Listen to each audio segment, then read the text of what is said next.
Now, the uncensored section of the Andrew Tate interview. There's three camps. There's those that say, well, look, I'm already thinking he's guilty. I don't like him anyways. I need anything to get me to think he's guilty. Yeah. Whatever it takes. I don't have to do my own due diligence. I just have to hear anything. Then there's a camp that's a diehard fan. There's nothing you can do that they did wrong. In their eyes, it's going to be wrong. Then you have the people in the middle that are the reasonable ones, that are saying, you know what, let me look at this. Yeah. What about this? What about that? The people in the middle may say the following question. They may say, and I may have asked this question from you last time as well.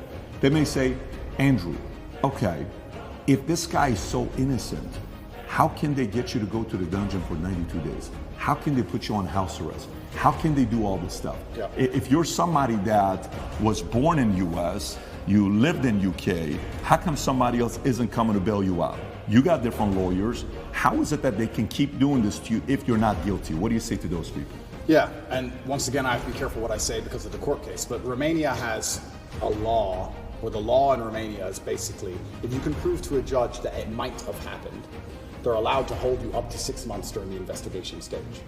So it's a very interesting scenario. I can give you an example. Let me give an example that doesn't link to my case. Let's say they decide you're an alien. And they go, we think he's an alien. We hear him listening to love songs about the moon.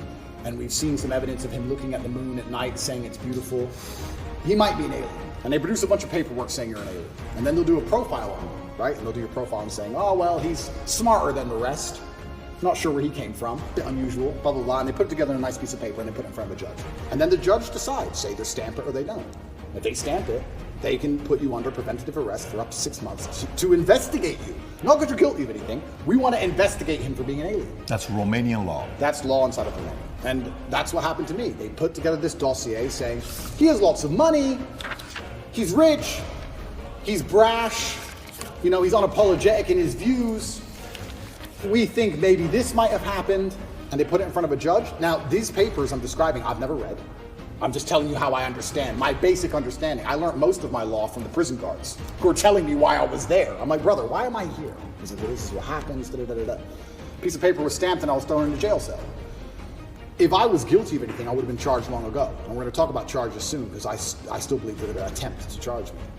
But we're now approaching the end of the 6 months they can keep me under a form of arrest for without charge.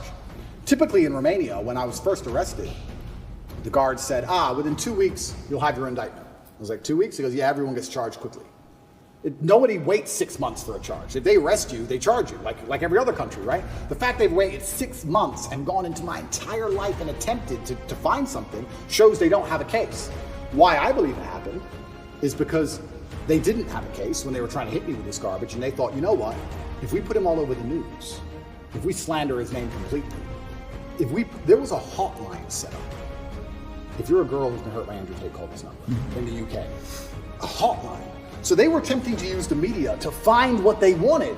Nobody came to them and said this has happened. Nobody has any proof of any crime. They were saying, we want to find evidence he's done something. So let's put him all over the news. Let's put him in a jail cell. Let's make all the girls feel safe because he's in jail. And let's put him all over the news and say he's terrible. And then let's say, anybody who's been hurt by Andrew, call here. And let's call everyone who knows him and say, hey, if you have a bad story about Andrew, we have money for you. And let's call everybody and let's find somebody who will take the stand and put this guy in jail. And they found nobody.